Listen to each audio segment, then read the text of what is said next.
আপনারা আমার হাতে যে ফুলটি দেখতে পাচ্ছেন, এই ফুলটির নাম হচ্ছে স্থলপদ্ম ফুল, যার বোটানিক্যাল নাম হচ্ছে হিবিস্কাস মেটাবলিস।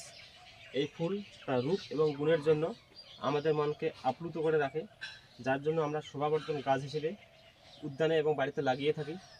এই ফুল শুধু রূপ এবং গুণেই নয়, এদের আছে অনেক ঔষধি গুণ ও ভেষজ গুণ এবং অ্যান্টিঅক্সিডেন্ট, যা আমাদের শরীরের রোগ প্রতিরোধ ক্ষমতা বৃদ্ধিতেও সাহায্য করে।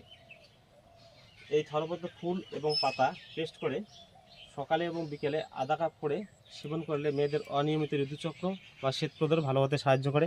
এছাড়াও ছেলেদের পক্ষে এই গাছের ছাল এবং ফুল ও পাতা পেস্ট করে সকালে খালি পেটে নিয়মিতভাবে সেবন করলে ঘন ঘন প্রস্রাব, ফোঁটা ফোঁটা প্রস্রাব, প্রস্রাবের জ্বালা যন্ত্রণা এবং ধাতের ব্যায়াম বা মেহরোগ ভালো হতে সাহায্য করে।